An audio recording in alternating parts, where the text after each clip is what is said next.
दोस्तों, क्या सचमुच हेमा मालिनी ने धर्मेंद्र की पहली पत्नी और 4 बच्चों के हंसते खेलते परिवार को उजाड़ने के लिए खुद को और धर्मेंद्र को इस्लाम कबूल करवाकर मुसलमान बनवाया था? और क्या वाकई में फिल्म क्रांति के सेट पर हेमा मालिनी ने महान सुपरस्टार मनोज कुमार जी को सबके सामने गंदे तरीके से जलील किया था? और क्या ये सच है कि हेमा मालिनी ने सिर्फ सुर्खियों में बने रहने के लिए जितेंद्र और संजीव कुमार जैसे सुपरस्टार के साथ पहले दिलों का खेल खेला और फिर बाद में उन्हें बुरे तरीके से धोखा दे दिया? और क्या सचमुच हेमा मालिनी की गाड़ी की वजह से एक छोटी सी मासूम तक की जान चली गई थी? और क्या ये भी सच है कि हेमा मालिनी की धर्मेंद्र से शादी की खबर सुनने के बाद गुस्साए सनी देओल हेमा मालिनी को सबक सिखाने उनके घर तक पहुंच गए थे, जिसकी वजह से हेमा मालिनी को चुप छुपाकर खौफ में रहना पड़ा था? इन सारे सवालों के जवाब आज उनकी जिंदगी की पूरी कहानी में खुलकर सामने आने वाले हैं। तो कहानी की शुरुआत होती है 16 अक्टूबर 1948 को तमिलनाडु के त्रिची जिले के अम्मानकुडी नाम के एक छोटे से गांव में। हेमा मालिनी का जन्म एक बेहद संस्कारी और सख्त तमिल चक्रवर्ती ब्राह्मण परिवार में हुआ था। उनके पिता का नाम VSR चक्रवर्ती और मां का नाम जया चक्रवर्ती था। जया चक्रवर्ती खुद फिल्म प्रोडक्शन से जुड़ी हुई थी और तमिल सिनेमा में उनका अच्छा खासा नाम और रसूख था। घर का माहौल बहुत ही ज्यादा अनुशासित था। पढ़ाई और क्लासिकल डांस को लेकर घर में इतनी ज्यादा सख्ती थी कि बचपन में हेमा को खेल कूद और सहेलियों के साथ घूमने तक की कोई आजादी नहीं थी। मां जया चक्रवर्ती का एक ही सपना था कि उनकी बेटी भरतनाट्यम की एक ऐसी डांसर बने जिसे पूरी दुनिया देखे। हेमा मालिनी के अंदर बचपन से ही एक अजीब सी जिद और भूख थी। वो अपनी मां के इस सपने को पूरा करने के लिए दिन में 6-6 घंटे लगातार डांस की प्रैक्टिस करती थी। उनके पैरों में छाले पड़ जाते थे, पीठ में दर्द होता था, लेकिन मां के एक इशारे पर वो फिर से घुंघरू बांधकर खड़ी हो जाती थी। पढ़ाई की बात करें तो हेमा मालिनी ने अपनी शुरुआती शिक्षा चेन्नई के आंध्र महिला सभा से की और बाद में दिल्ली के लेडी विलिंगटन हाई स्कूल में भी कुछ समय तक पढ़ाई की, लेकिन उनका पूरा ध्यान सिर्फ और सिर्फ डांस और कला पर था। जब वो महज 13-14 साल की थी तभी से उन्हें छोटे मोटे स्टेज शो मिलने लगे थे। साल 1961 में उन्हें एक रीजनल फिल्म पांडव वनवासम में एक डांसर के तौर पर छोटा सा रोल मिला। ये वो दौर था जब हेमा मालिनी के अंदर सिनेमा को लेकर एक अजीब सा पागलपन जाग चुका था।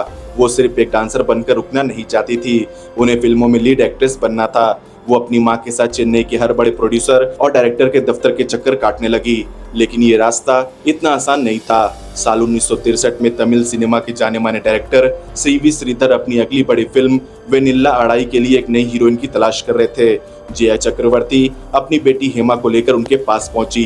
हेमा मालिनी ने ऑडिशन दिया, स्क्रीन टेस्ट हुआ, लेकिन स्क्रीन टेस्ट के बाद CV श्रीधर ने जो कहा उसने हेमा मालिनी के आत्मसम्मान को पूरे तरीके से झकझोर करके रख दिया। श्रीधर ने साफ लफ्जों में कह दिया, इस लड़की में कोई स्टार अपील नहीं है, इसका चेहरा बहुत पतला है, इसकी आंखों में वो कशिश नहीं है जो एक तमिल हीरोइन में होनी चाहिए, और सबसे बड़ी बात, इसमें कोई एक्टिंग टैलेंट है ही नहीं। हेमा मालिनी को फिल्म से बाहर का रास्ता दिखा दिया गया और उनकी जगह जयललिता को कास्ट कर लिया गया, जो बाद में तमिलनाडु की मुख्यमंत्री भी बनी। ये रिजेक्शन हेमा मालिनी के लिए एक बहुत बड़ा सदमा था। एक 15 साल की लड़की जिसने अपनी पूरी जिंदगी सिर्फ तारीफें सुनी थी, जिसे अपने डांस पर नाज था, उसे सरेआम रिजेक्ट कर दिया गया था और कहा गया था कि वो कभी एक्ट्रेस नहीं बन सकती। रिपोर्ट्स के मुताबिक इस रिजेक्शन के बाद हेमा मालिनी गहरे डिप्रेशन में चली गई थी। वो घंटों अपने कमरे में बंद होकर रोती रहती थी। उन्हें लगने लगा था कि उनका चेहरा और उनका टैलेंट सिनेमा के लायक नहीं है, लेकिन उनकी मां जया चक्रवर्ती हार मानने वाले में से बिल्कुल भी नहीं थी। उन्होंने हेमा को संभाला और उनके अंदर की उस चोट को एक जिद में बदल दिया। हेमा ने तय कर लिया कि जो इंडस्ट्री आज उन्हें नकार रही है, एक दिन वही इंडस्ट्री उनके कदम को चूमेगी। इसके बाद शुरू हुआ कड़ा संघर्ष और रिजेक्शन का एक अंतहीन सिलसिला। अगले 3 सालों तक हेमा मालिनी ने दर्जनों तमिल और तेलुगु फिल्मों के लिए ऑडिशन दिए, लेकिन हर जगह उन्हें यही सुनने को मिलता था कि उनका लुक बहुत ही ज्यादा नॉर्थ इंडियन जैसा लगता है और वो तमिल सिनेमा की भारी भरकम हीरोइनों के सामने बहुत दुबली पतली दिखती है।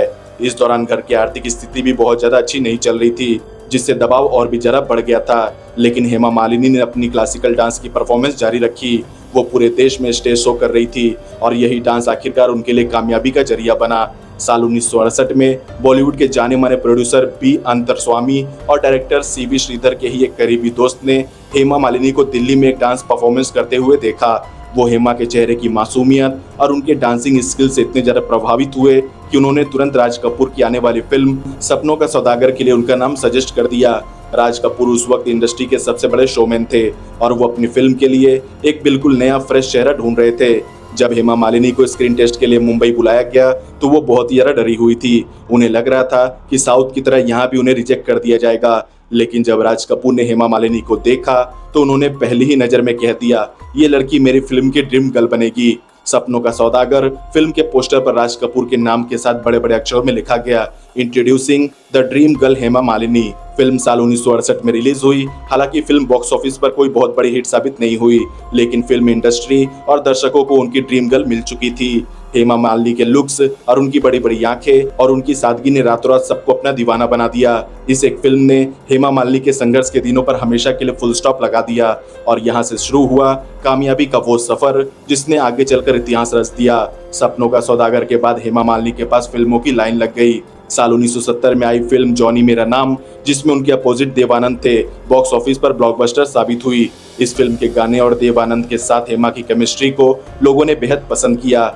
इसके बाद 1971 में आई अंदाज और लाल पत्थर जैसी फिल्मों ने ये साबित कर दिया कि हेमा मालिनी सिर्फ एक खूबसूरत चेहरा नहीं है, बल्कि वो एक बेहतरीन अदाकारा भी है। लाल पत्थर में उन्होंने एक नेगेटिव शेड वाला किरदार निभाया था, जिसकी आलोचकों ने जमकर तारीफ भी की थी। लेकिन हेमा मालिनी के करियर का वो सबसे बड़ा मील का पत्थर आना भी बाकी था, जिसने उन्हें बॉलीवुड का टॉप एक्ट्रेस की गद्दी पर हमेशा के लिए बिठा दिया। वो साल था 1972 और फिल्म थी रमेश सिप्पी की सीता और गीता। इस फिल्म में हेमा मालिनी ने डबल रोल निभाया था, एक तरफ सहमी हुई डरी सहमी हुई सीता और दूसरी तरफ तेज दर्रार तांगे वाली गीता। गीता के किरदार में हेमा मालिनी ने जो परफॉर्मेंस दी उसने पूरे देश को अपना मुरीद बना दिया। छत पर चढ़कर सीन करना हो या जिप के बोनट पर खड़े होकर डायलॉग बोलना हो, हेमा मालिनी ने हर फ्रेम में आग लगा दी थी। ये फिल्म बॉक्स ऑफिस पर ऑल टाइम ब्लॉकबस्टर रही और इस फिल्म के लिए हेमा मालिनी को उनके करियर का पहला film fair best actress award मिला। इस कामयाबी के साथ ही हेमा मालिनी उस मुकाम पर पहुंच गई जहां उनके समकालीन एक्टर जैसे राजेश खन्ना, धर्मेंद्र और अमिताभ बच्चन भी उनकी स्टार वैल्यू का लोहा मानने लगे थे। कामयाबी की इन बुलंदियों पर पहुंचने के बाद जहां एक तरफ हेमा मालिनी का नाम और शोहरत सातवें आसमान पर थी, वहीं दूसरी तरफ उनकी जिंदगी में विवादों और सनसनीखेज आरोपों का एक ऐसा तूफान आने वाला था जिसने उनकी पूरी इमेज को हिलाकर रख दिया। पहला बड़ा विवाद जो हेमा मालिनी की इमेज पर एक बहुत बड़ा दाग बनकर उभरा, वो था जितेंद्र और संजीव कुमार के दिलों के साथ खेलने और उन्हें धोखे में रखने का आरोप। सीता और गीता की शूटिंग के दौरान संजीव कुमार हेमा मालिनी के प्यार में पूरे तरीके से पागल हो चुके थे। संजीव कुमार एक बेहद ही संजीदा और सीधे साधे इंसान थे। वो हेमा मालिनी से शादी करना चाहते थे। रिपोर्ट्स और इंडस्ट्री इनसाइडर के मुताबिक हेमा मालिनी ने संजीव कुमार को काफी समय तक ये भरोसा दिलाया कि वो भी उन्हें पसंद करती है। संजीव कुमार ने बकायदा अपने माता पिता को हेमा मालिनी के घर शादी का प्रस्ताव लेकर भेजा था, लेकिन हेमा मालिनी की मां जया चक्रवर्ती को यह रिश्ता बिल्कुल भी मंजूर नहीं था, क्योंकि वो संजीव कुमार के पारिवारिक तौर तरीकों और उनकी शर्तों के खिलाफ थी। लेकिन आरोप ये लगा कि हेमा मालिनी ने कभी भी संजीव कुमार को साफ साफ मना नहीं किया, बल्कि उन्हें एक छोटी उम्मीद में रखा। जब संजीव कुमार को पता चला कि हेमा मालिनी के दिल में उनके लिए नहीं बल्कि धर्मेंद्र के लिए जगह है, तो उनका दिल पूरे तरीके से टूट गया। इस सदमे से संजीव कुमार कभी उभर ही नहीं पाए और उन्होंने पूरी जिंदगी शादी नहीं की। पब्लिक और मीडिया ने हेमा मालिनी को इस बात के लिए जिम्मेदार ठहराया कि उन्होंने संजीव कुमार के जज्बातों का इस्तेमाल सिर्फ अपनी सहूलियत के लिए किया। अभी संजीव कुमार का मामला शांत भी नहीं हुआ था कि इस कहानी में जितेंद्र की एंट्री होती है। जितेंद्र और हेमा मालिनी ने वारिस और गहरी चाल जैसी फिल्मों में साथ काम किया था। जितेंद्र भी हेमा मालिनी की खूबसूरती के दीवाने थे। उस वक्त जितेंद्र का अफेयर शोभा कपूर, जो बाद में उनकी पत्नी भी बनी, के साथ चल रहा था, लेकिन हेमा मालिनी के प्यार में वो शोभा को भी छोड़ने के लिए तैयार हो गए थे। मीडिया सोर्सेज का कहना है कि हेमा मालिनी की मां जया चक्रवर्ती भी जितेंद्र को बहुत ज्यादा पसंद करती थी, क्योंकि वो उनकी कम्युनिटी के थे और बड़े स्टार भी थे। आरोप यह है कि हेमा मालिनी ने धर्मेंद्र को जलन महसूस कराने के लिए और मीडिया की सुर्खियों में बने रहने के लिए जितेंद्र के साथ शादी करने का पूरा नाटक रचा। बात इतनी आगे बढ़ चुकी थी कि हेमा मालिनी और जितेंद्र के परिवार वाले गुपचुप शादी करने के लिए मद्रास, जो कि आज का चेन्नई है, पहुंच गए थे। वहां एक होटल में शादी की सारी तैयारियां हो चुकी थी, लेकिन जैसे ही ये खबर धर्मेंद्र को मिली, वो गुस्से से आग बबूला हो गए।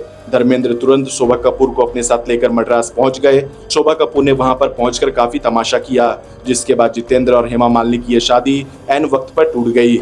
इस घटना के बाद जितेंद्र पूरी तरीके से टूट गए थे और इंडस्ट्री में ये बात फैल गई कि हेमा मालिनी ने अपनी पीआर वैल्यू बढ़ाने और धर्मेंद्र को अपनी उंगलियों पर नचाने के लिए जितेंद्र की भावनाओं का बेरहमी से इस्तेमाल किया। ये विवाद अभी थमा भी नहीं था कि हेमा मालिनी के करियर का सबसे खतरनाक और बदसूरत विवाद सामने आया, जिसने उन्हें पूरी फिल्म इंडस्ट्री में घमंडी और दूसरों के करियर को बर्बाद करने वाली औरत के रूप में पेश किया। ये घटना थी साल 1981 की, जब लेजेंडरी एक्टर और डायरेक्टर मनोज कुमार अपनी महत्वाकांक्षी फिल्म क्रांति बना रहे थे। क्रांति उस दौर की सबसे बड़ी फिल्मों में से एक थी, जिसमें दिलीप कुमार, शशि कपूर और शत्रुघ्न सिन्हा जैसे दिग्गज काम कर रहे थे। हेमा मालिनी को इस फिल्म में एक बहुत ही अहम रोल दिया गया था। फिल्म की शूटिंग बहुत ही बड़े पैमाने पर चल रही थी और मनोज कुमार हर सीन को बहुत ही बारीकी से शूट कर रहे थे। विवाद तब शुरू हुआ जब फिल्म का एक बेहद ही महत्वपूर्ण क्लाइमैक्स सीन शूट होना था, जिसके लिए एक बहुत ही बड़ा सेट लगाया गया था और सैकड़ों जूनियर आर्टिस्ट और बड़े एक्टर्स की डेट्स ली गई थी। रिपोर्ट्स के मुताबिक उस दिन हेमा मालिनी को दोपहर के शिफ्ट में आना था, लेकिन वो सेट पर काफी देर से पहुंची। जब वो आई तो उन्होंने मनोज कुमार से कहा कि उनके पास सिर्फ 2 घंटे का समय है, क्योंकि उन्हें शाम को किसी दूसरे प्रोड्यूसर की फिल्म के लिए जाना है। मनोज कुमार ने उन्हें समझाने की कोशिश की कि ये बेहद ही जरूरी सीन है और इसके लिए पूरी स्टारकास्ट बैठी हुई है, इसलिए वो अपनी दूसरी शिफ्ट को कैंसिल कर दे। लेकिन आरोप ये है कि हेमा मालिनी अपने स्टारडम के घमंड में इतनी चूर थी कि उन्होंने मनोज कुमार की एक न सुनी। उन्होंने साफ कह दिया कि वो 2 घंटे से ज्यादा नहीं रुकेंगी। बात यहीं पर खत्म नहीं हुई। जब सीन की शूटिंग शुरू हुई तो हेमा मालिनी ने मनोज कुमार के डायरेक्शन पर ही सवाल उठाना शुरू कर दिया। उन्होंने कहा सीन को इस तरीके से नहीं बल्कि उस तरीके से शूट किया जाना चाहिए। मनोज कुमार, जो इंडस्ट्री में भारत कुमार के नाम से जाने जाते थे और जिनका अपना एक बहुत बड़ा मुकाम था, वो एक एक्ट्रेस के इस बर्ताव से बहुत ही ज्यादा सरेआम जलील महसूस कर रहे थे। जब मनोज कुमार ने अपनी बात पर अड़े रहने की कोशिश की तो हेमा मालिनी भी बीच शूटिंग छोड़कर अपनी गाड़ी में बैठकर चली गई। इस वजह से उस दिन की पूरी शूटिंग ठप हो गई और प्रोड्यूसर को लाखों रुपए का नुकसान उठाना पड़ा। इस घटना के बाद मनोज कुमार इतने ज्यादा आहत हुए कि उन्होंने मीडिया में खुलकर अपना गुस्सा जाहिर किया। इंडस्ट्री इनसाइडर का कहना है कि हेमा मालिनी के इस गैर जिम्मेदाराना और घमंडी रवैये के कारण मनोज कुमार ने फिल्म क्रांति से उनके कई सीन्स काट दिए और उनके किरदार को काफी छोटा कर दिया। इस विवाद ने मीडिया में भारी सुर्खियां बटोरी। पब्लिक रिएक्शन हेमा मालिनी के खिलाफ बेहद कड़ा था। लोगों का कहना था कि एक बड़े और सीनियर डायरेक्टर का इस तरीके से अनादर करना ये दिखाता है कि कामयाबी ने हेमा मालिनी के सिर चढ़कर बोलना शुरू कर दिया है। इस विवाद ने हेमा मालिनी के उस सॉफ्ट और डेलिकेट ड्रीम गर्ल वाली इमेज को पूरे तरीके से तबाह करके रख दिया और उन्हें घमंडी, नखड़ेबाज और अनप्रोफेशनल सुपरस्टार के रूप में पोर्ट्रे किया। लेकिन इन सारे विवादों से बड़ा, सबसे सनसनीखेज और सबसे ज्यादा बदनामी लेकर आने वाला विवाद वो था जिसने हेमा मालिनी को पूरे देश की नजरों में एक होम ब्रेकर यानी घर तोड़ने वाली विलन बना दिया। ये विवाद था सुपरस्टार धर्मेंद्र के साथ उनका अफेयर और फिर शादी।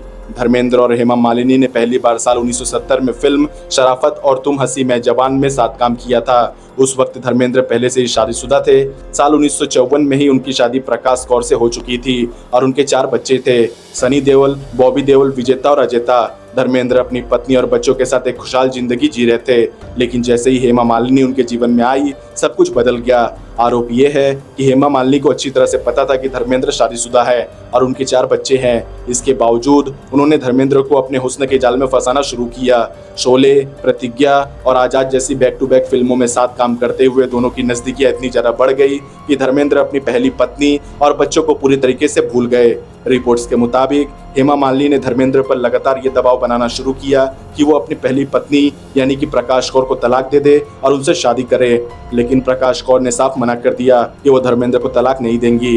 वो अपने बच्चों के भविष्य को किसी भी कीमत पर बर्बाद होने नहीं देंगी। जब तलाक का कोई रास्ता नहीं बचा तो आरोप यह है कि हेमा मालिनी और धर्मेंद्र ने भारतीय कानून और समाज को ठेंगा दिखाने के लिए एक बेहद ही शातिर और विवादित रास्ता चुना। साल 1980 में दोनों ने गुपचुप तरीके से इस्लाम धर्म कबूल कर लिया ताकि धर्मेंद्र को पहली पत्नी के होते हुए भी दूसरी पत्नी यानी कि दूसरी शादी करने की कानूनी इजाजत मिल सके। धर्मेंद्र ने अपना नाम बदलकर दिलावर खान रख लिया और हेमा मालिनी ने अपना नाम आयशा बी रख लिया। इसके बाद दोनों ने निकाह कर लिया। जैसे ही ये खबर मीडिया में लीक हुई पूरे देश में भूचाल आ गया। प्रकाश कौर और उनके बच्चे पूरे तरीके से टूट गए। सनी देओल, जो उस वक्त काफी बड़े हो चुके थे और फिल्मों में आने की तैयारी कर रहे थे, वो अपने पिता के इस कदम से इतने ज्यादा गुस्से में थे कि मीडिया रिपोर्ट्स के मुताबिक वो हेमा मालिनी से बदला लेने के लिए उनके घर तक पहुंच गए थे। प्रकाश कौर ने मीडिया को दिए एक इंटरव्यू में रोते हुए अपना दर्द बयां किया था और कहा था कि हेमा मालिनी ने उनके हंसते खेलते परिवार को पूरे तरीके से बर्बाद कर दिया। उन्होंने कहा था कि एक औरत होकर दूसरी औरत के सुहाग और बच्चों की खुशियों को छीन लेना कहाँ की शराफत है। पब्लिक रिएक्शन पूरे तरीके से हेमा मालिनी के खिलाफ था। जो फैंस कल तक उन्हें पूजते थे वो आज उन्हें एक घर उजाड़ने वाली स्वार्थी और मैनिपुलेटिव औरत के रूप में देख रहे थे। महिलाओं के संगठनों ने हेमा मालिनी के खिलाफ प्रदर्शन किए, उनकी फिल्मों का बायकॉट करने की मांग भी उठी। ये वो दौर था जब हेमा मालिनी का स्टारडम इस भयंकर विवाद की आग में पूरे तरीके से झुलस रहा था। हर कोई उन पर थू-थू कर रहा था, लेकिन हेमा मालिनी ने इस पूरे मामले में एक अजीब सी चुप्पी साथ रखी थी। वो दुनिया के सामने ये दिखाने की कोशिश कर रही थी कि उन्हें किसी की परवाह नहीं है, लेकिन अंदर ही अंदर इस विवाद ने उनके करियर और उनकी पर्सनल लाइफ को एक ऐसे मोड़ पर लाकर खड़ा कर दिया था जहां से वापसी का रास्ता नहीं था। वहीं धर्मेंद्र ने हेमा से शादी तो कर ली थी, लेकिन वो कभी भी हेमा मालिनी को अपनी पहली पत्नी प्रकाश कौर और बच्चों के सामने वो हक और सम्मान नहीं दे पाए जिसकी उम्मीद हेमा को रही थी। रिपोर्ट्स के मुताबिक शादी के तुरंत बाद सनी देओल का गुस्सा इस कदर भड़का कि हेमा मालिनी को अपनी सुरक्षा के लिए कई दिनों तक चुप कर रहना पड़ा। प्रकाश कौर ने मीडिया में साफ कह दिया था कि धर्मेंद्र भले ही उनके साथ ना रहें, लेकिन वो अपनी पहली फैमिली के दिल से कभी दूर नहीं हो सकते। नतीजा ये हुआ कि हेमा मालिनी को धर्मेंद्र की जिंदगी में हमेशा एक दूसरी औरत का दर्जा ही मिला। उन्हें कभी भी धर्मेंद्र के पुश्तैनी घर में कदम रखने की इजाजत नहीं मिली। वो अपनी 2 बेटियों ईशा और आहना के साथ एक आलीशान बंगले में तो रह रही थी, लेकिन वहाँ धर्मेंद्र सिर्फ एक मेहमान की तरह आते जाते रहे थे। इस अकेलेपन और समाज के तानों ने हेमा मालिनी को अंदर से पूरे तरीके से तोड़ दिया था, लेकिन वो अपने आत्मसम्मान का मुखौटा पहनकर दुनिया के सामने मुस्कुराती रही। इसी बीच हेमा मालिनी के करियर में एक बहुत बड़ा मोड़ आया जब उन्होंने राजनीति का रुख किया। साल 2004 में वो आधिकारिक तौर पर बीजेपी में शामिल हुई और बाद में मथुरा से लोकसभा सांसद बनी। राजनीति में आते ही उनकी इमेज एक कड़क और संजीदा लीडर की बनने लगी थी, लेकिन साल 2015 में उनके जीवन का सबसे बड़ा और खौफनाक हादसा हुआ जिसने उन्हें फिर से पूरे देश की नजरों में एक विलन बनाकर खड़ा कर दिया। 2 जुलाई 2015 की रात राजस्थान के दौसा में हेमा मालिनी की मर्सिडीज कार की टक्कर एक ऑल्टो कार से हो गई। इस हादसे में ऑल्टो कार में सवार एक 2 साल की मासूम बच्ची सोनम की मौके पर ही मौत हो गई और उसके परिवार वाले गंभीर रूप से घायल हो गए। हेमा मालिनी को भी चेहरे पर गंभीर चोटें आई और उनका ड्राइवर उन्हें तुरंत जयपुर के फोर्टिस अस्पताल ले गया। जैसे ये खबर मीडिया में आई, एक बार फिर से हेमा मालिनी को लेकर नफरत का माहौल बन गया। मीडिया और अपोजिशन ने उन पर यह संगीन आरोप लगाना शुरू कर दिया कि वो अपने वीआईपी स्टेटस के घमंड में इतनी अंधी हो चुकी थी कि उन्होंने सड़क पर तड़पते हुए उस गरीब परिवार और मरती हुई बच्ची को देखना तक भी गवारा नहीं समझा। आरोप लगा कि अगर हेमा मालिनी उस बच्चे को अपनी गाड़ी में डालकर तुरंत अस्पताल ले जाती तो शायद उसकी जान बच सकती थी। टीवी चैनलों पर डिबेट्स होने लगी, अखबारों में उन्हें एक पत्थर दिल और क्रूर राजनेता के रूप में पेश किया गया। पब्लिक रिएक्शन इतना उग्र था कि सोशल मीडिया पर हेमा मालिनी के इस्तीफे की मांग उठने लगी। इस विवाद ने उनकी बची कुची साख पर भी पानी फेर दिया। तो दोस्तों, ये थी वो सारी बातें जो हमने मीडिया के नैरेटिव के नजरिए से देखी, लेकिन अब हम इस कहानी को एक अलग एंगल से भी देखेंगे और जानेंगे कि क्या वाकई में कहानी उतनी सीधी थी जितने हमें दिखाई गई, यानी कि क्या वाकई में हेमा मालिनी वैसे ही विलन थी जैसा हमें दिखाया गया, या फिर वो एक बहुत बड़ी साजिश और मीडिया ट्रायल का शिकार बनी। अगर हम सबसे पहले संजीव कुमार और जितेंद्र वाले विवाद को देखें तो टाइमलाइन और फैक्ट्स कुछ और ही बयां करते हैं। संजीव कुमार से शादी न करने का फैसला हेमा मालिनी का अकेले का नहीं था। संजीव कुमार के परिवार की शर्त थी कि शादी के बाद हेमा मालिनी को अपना फिल्मी करियर छोड़ना पड़ेगा और एक पारंपरिक बहू की तरह घर को संभालना होगा। एक ऐसी औरत जिसने 15 साल की उम्र से रिजेक्शन झेलकर भूखे रहकर अपने दम पर स्टारडम हासिल किया था, उससे ये उम्मीद करना कि वो एक झटके में अपना सब कुछ छोड़ दे, क्या ये जाती नहीं थी? हेमा मालिनी ने अपने करियर और अपनी मां के सम्मान के लिए इस रिश्ते से कदम पीछे खींच लिए, न कि संजीव कुमार का दिल तोड़ने के लिए। वहीं जितेंद्र के मामले में भी शादी की जिद जितेंद्र और हेमा मालिनी की मां जया चक्रवर्ती की थी। हेमा मालिनी हमेशा से धर्मेंद्र से प्यार करती थी और जब उन्हें एहसास हुआ कि वो किसी और से शादी करके जितेंद्र की जिंदगी बर्बाद नहीं कर सकती तो उन्होंने ऐन वक्त पर शादी रोकी। इसे धोखा कहना गलत होगा, ये असल में 2 जिंदगियों को एक झूठे रिश्ते में फंसाने से बचाने का एक साहसिक फैसला था। अब बात करते हैं मनोज कुमार और फिल्म क्रांति के उस मशहूर विवाद की। मीडिया ने इसे हेमा मालिनी का कमेंट बताया, लेकिन अगर हम उस वक्त की शूटिंग टाइमलाइन और इनसाइडर रिपोर्ट्स को गौर से देखें तो सच्चाई कुछ और ही थी। हेमा मालिनी उस वक्त इंडस्ट्री की सबसे बिजी एक्ट्रेस थी जो एक दिन में 3-3 शिफ्ट में काम कर रही थी। उन्होंने मनोज कुमार को अपनी डेट्स महीनों पहले ही दे दी थी, लेकिन मनोज कुमार की आदत थी कि वो सेट पर सीन्स को ऑन द स्पॉट रीराइट करते थे, जिससे घंटों का समय बर्बाद होता था। उस दिन भी हेमा मालिनी ने 2 घंटे इंतजार करने के बाद जब देखा कि पैकअप का कोई नामो निशान नहीं है और उनकी अगली शिफ्ट के प्रोड्यूसर के लाखों रुपए का नुकसान हो जाएगा, तब वो वहां से निकली थी। एक प्रोफेशनल एक्टर के तौर पर अपनी कमिटमेंट को पूरा करना घमंड कैसे हो सकता है? मीडिया ने एक मेल डायरेक्टर के ईगो को संतुष्ट करने के लिए एक कामयाब महिला सुपरस्टार को बलि का बकरा बना दिया, और वो सबसे बड़ा आरोप जिसने हेमा मालिनी को होम ब्रेकर कहा, धर्मेंद्र के साथ उनकी शादी। क्या सचमुच एक शादीशुदा मर्द को अपने जाल में फंसाना इतना आसान होता है? धर्मेंद्र जो खुद एक मैच्योर इंसान थे, जो हेमा मालिनी के प्यार में इस कदर दीवाने थे कि वो खुद हेमा के घर के चक्कर काटते थे। इस शादी का फैसला दोनों का था, लेकिन समाज ने सारा ठिकरा सिर्फ हेमा मालिनी के सिर पर फोड़ दिया। प्रकाश कौर ने खुद बाद में एक इंटरव्यू में कहा था कि कसूर सिर्फ हेमा का नहीं था, बल्कि धर्मेंद्र भी इसमें बराबर के हिस्सेदार थे। लेकिन फिल्म इंडस्ट्री और समाज ने धर्मेंद्र को तो ही मैन बनाकर पूजना जारी रखा और हेमा मालिनी को एक घर तोड़ने वाली डायन करार दे दिया। इस शादी की वजह से हेमा मालिनी ने जो पर्सनल नुकसान सहा उसकी कल्पना भी नहीं की जा सकती। उन्होंने अपनी पूरी जिंदगी एक अधूरी पत्नी के रूप में बिताई। धर्मेंद्र कभी भी उनके साथ खुलकर समाज के सामने नहीं रह पाए। त्योहारों से लेकर पारिवारिक फंक्शन तक हेमा मालिनी हमेशा अकेली रही। क्या एक विलन ऐसी दर्दनाक जिंदगी चुनती है?